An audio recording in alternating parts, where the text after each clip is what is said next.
Hey guys, welcome to Medifaction. Today, let's learn about bone tumor. So before moving into the topic, we should have an idea about the structure of bone. And here I am taking a long bone to demonstrate because tumors are quite common in long bones.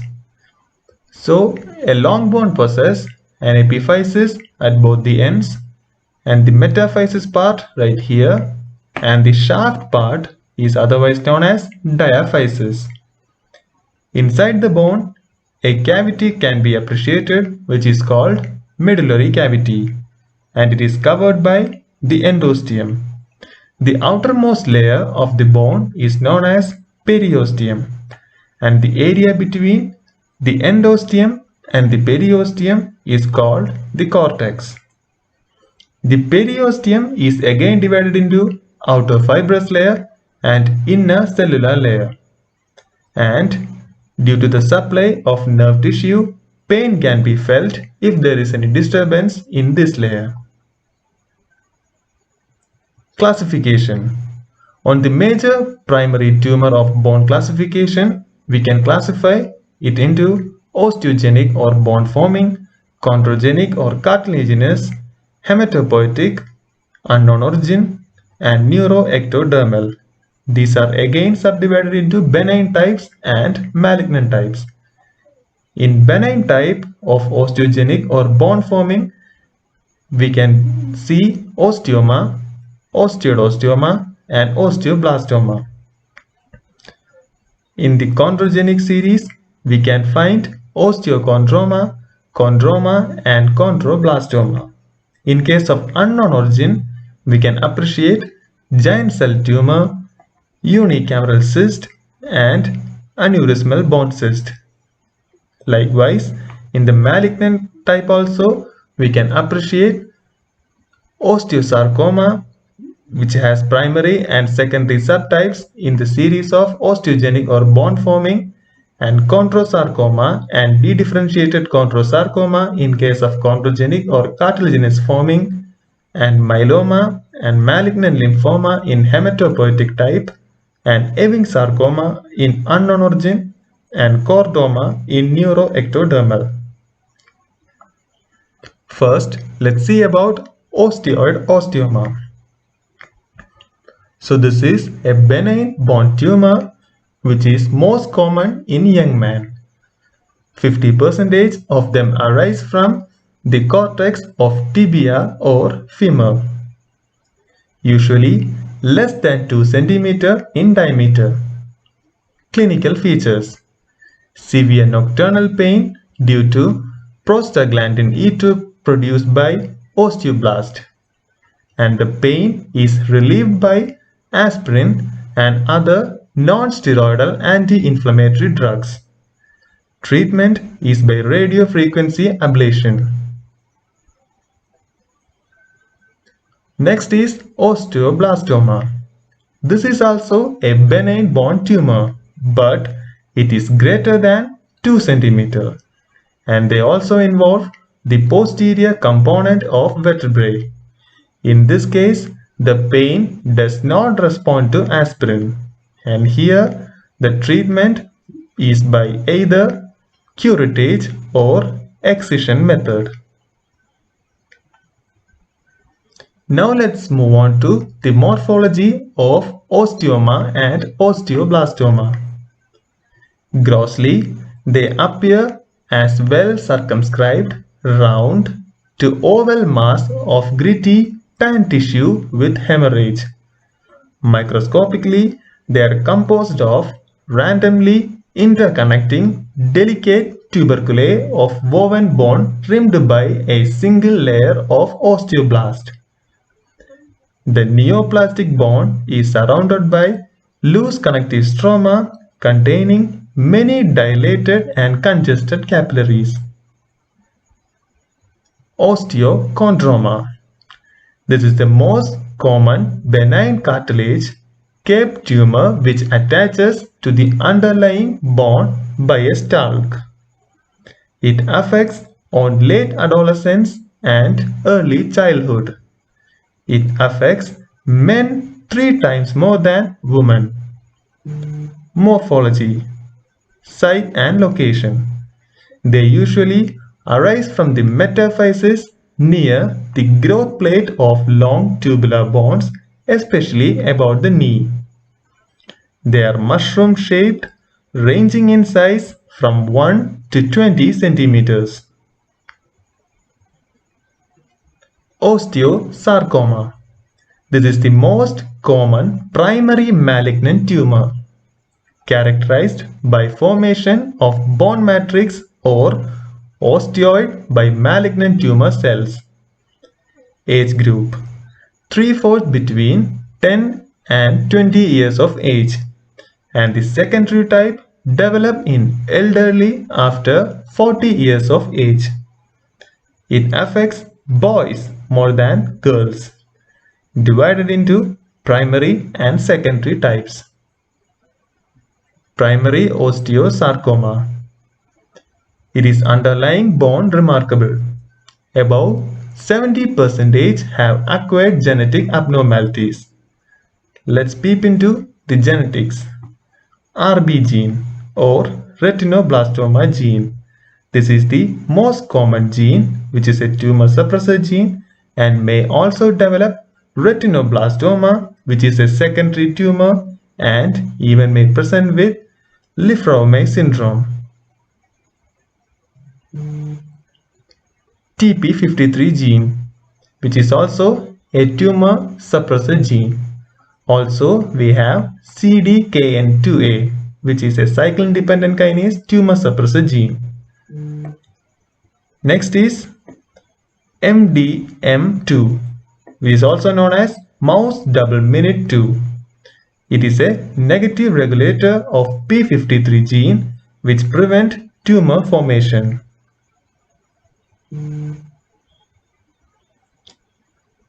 Secondary osteosarcoma. Osteosarcomas in older patients always develop in association with pre-existing bone disorders, which includes Paget disease, radiation exposure, chemotherapy, and pre-existing benign bone lesions. Morphology.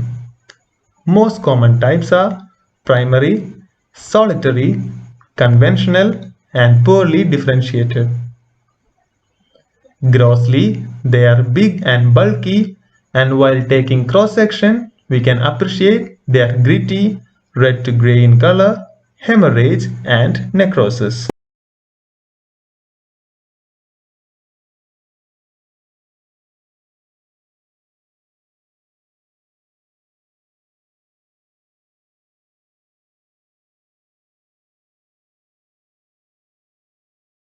Lace-like architecture.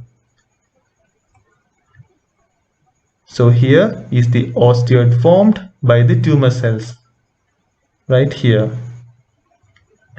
Whereas these are the malignant tumor cells, and these are nothing but the tumor giant cells. Periosteal osteosarcoma. These are low-grade osteosarcoma, and they arises in the surface of bone and grows along external surface of bone both linearly and longitudinally. Next is periosteal osteosarcoma. This is a rare variant and occurs in periosteal surface of bone between the cortex and the periosteum. Microscopically, it is high-grade osteosarcoma. Clinical course. Usually, they are painful, progressively enlarging masses, and their involved area is swollen and tender. Serum alkaline phosphatase is increased. In radiological appearance, large destructive, mixed lytic and blastic mass. Cotman triangle. The tumor frequently infiltrates the cortex and lifts the periosteum and produces a space between the cortex and lifted ends of the periosteum. Radiologically, this space appears as a triangular shadow and is known as Cotman triangle. The space mainly contains reactive new bones, which is arranged perpendicular to the bone surface, but it may also contain malignant tumors. So right here, you can appreciate the Cotman triangle. Here also, this is a tumor. This is the cortex part. This right here is the periosteum, and here is the Cotman triangle. Sunburst appearance. When tumor extends into soft tissue, parallel lines of mineral deposition in the periosteal region gives a sunburst appearance. Right here. Spread. There can be local spread and blood spread. In local spread, the invasion of adjacent cortex takes place. Also, perforation of periosteum and spread is along medullary cavity, and the extension is towards or into the epiphysis. Blood spread. In this, it spread through blood into the lungs, less commonly to heart, pleura, and brain.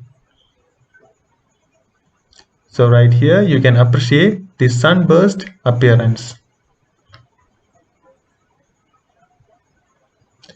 Histological types of osteosarcoma. Number 1. Malignant tumor cells.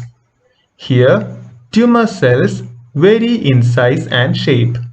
Nucleus is large, hyperchromatic, and often shows mitotic figures. Beside tumor, giant cells are common. Next type is matrix component. The osteoid production by malignant tumor cells is a diagnostic feature. Osteoid appears dense, uniform, eosinophilic, glassy, intercellular material. Histological subtypes. Number 1. Osteoblastic, which means large amount of osteoid. Chondroblastic, there will be abundant malignant cartilage. Fibroblastic, appear similar to malignant fibrous histiocytoma. And there is telangiectatic. Here, large cavernous dilated vascular channels can be seen. Small cell, in which cell is small in size, uniform, have the appearance of Ewing sarcoma and malignant lymphoma. Giant cells, which contains numerous giant cells. Let's see deep into giant cell tumor. It is characterized by multinucleated osteoclast type giant cells randomly and uniformly distributed in a background of mononuclear cells. These are uncommon and usually seen between 20 and 40 years of age, and it is seen commonly in women. Pathogenesis. Major cells of tumor are non-neoplastic osteoclast and their precursors. The neoplastic cells express high levels of RANKL gene, which is an apoptosis regulator gene, and they promote proliferation of osteoclast precursors and their differentiation into mature osteoclast and through RANK expressed by these cells. Morphology. Site. They involve the epiphysis of long bone but extends into metaphysis. Bones involved are knee area, lower end of the radius, humerus, and fibula. Grossly, they are large tumor and the cut surface is soft and red-brown, and numerous hemorrhagic areas gives an appearance of sponge full of blood. Microscopy. There is mononuclear cells and multinucleated giant cells. The mononuclear cells are divided into neoplastic and non-neoplastic mononuclear cells. In neoplastic mononuclear cells, these are oval, uniform, large nuclei, scanty cytoplasm, and here mitotic activity is common. Diagnosis of malignancy depends upon the morphology of mononuclear cells rather than that of multinucleated giant cells. The tumor cells do not synthesize bone or cartilage. Next is non-neoplastic mononuclear cells. Here, the mononuclear cells derived from macrophage, the monocyte. In case of multinucleated giant cells, the background shows numerous large osteoclast type giant cells, and they have 100 or more nuclei which resemble those of mononuclear cells. Here we can have a greater idea. This is the multinucleated osteoclast type of giant cells. And here you can see the mononuclear tumor cells. Radiological appearance. It produces a lytic lesion and grows slowly, expands the bone and destroys underlying cortex. Tumor produces a bulging soft tissue mass surrounded by a thin shell of reactive bone due to periosteal reaction, and they also has soap bubble appearance. Clinical course. These are commonly seen near the knee joints. Pain and arthritis-like symptoms. Biological behavior. Majorly behave in a benign fashion, but locally aggressive tumor may locally recur. Spread. Local spread. Tumor restricted within bone surrounding the periosteum. And in case of hematogenous spread, common site is lung. Here you can clearly see the soap bubble appearance. This is the lateral view and this is the AP view. Next one is Ctrl Sarcoma. This is a malignant bone tumor and they produce neoplastic cartilage, usually seen in age group 40 and above. Males affected twice than females. Pathogenesis. Genetically, these are heterogeneous and mutations in EXT genes. This proteac Ctrl Sarcomas shows IDH1 and IDH2 mutations, mutations of collagen COL2A1 gene and silencing of CDKN2A tumor suppressor gene by DNA methylation. Morphology. Grossly, they are bulky tumor and the cut section show spotty calcification, mucoid field and central area of necrosis produce cystic spaces. Here you can clearly see the bulky light blue lobulated tumor with translucent glistering appearance. Microscopy. They shows 3 grades. Grade 1. Here few binucleated cells can be appreciated and the chondrocyte shows plumb vesicular nuclei. In grade 2, more cellular than grade 1 and the chondrocyte shows more pronounced changes. In case of grade 3, there can be appreciated marked hypercellularity and bizarre tumor giant cells and frequent mitosis.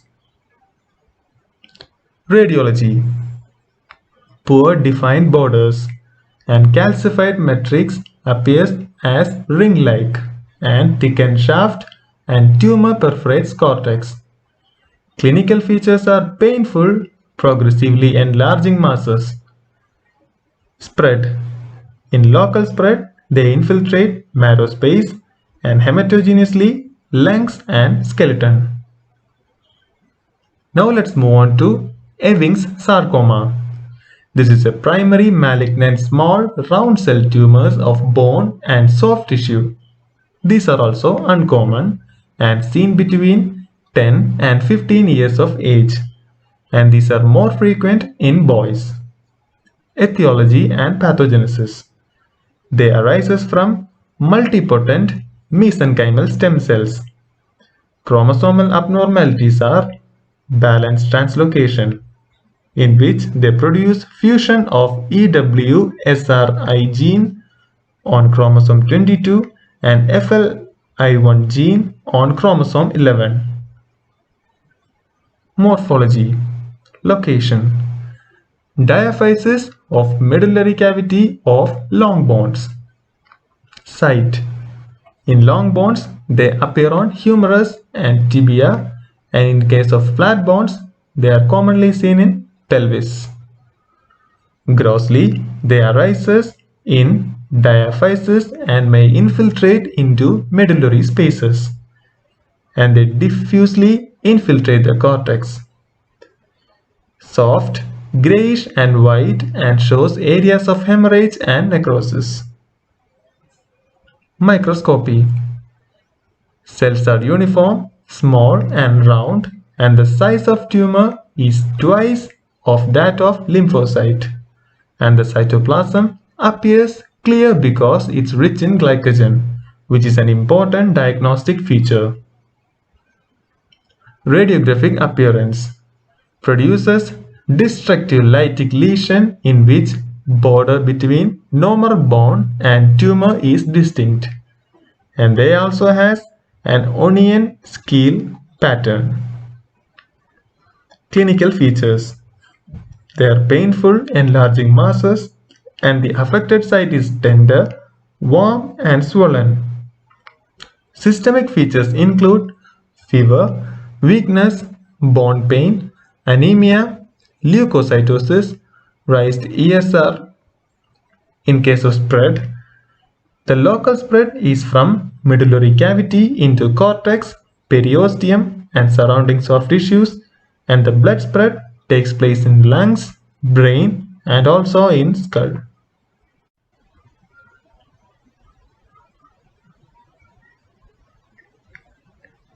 Hope you have understood the video. Like, subscribe, and press the bell button for more videos. Thank you. Thanks for watching.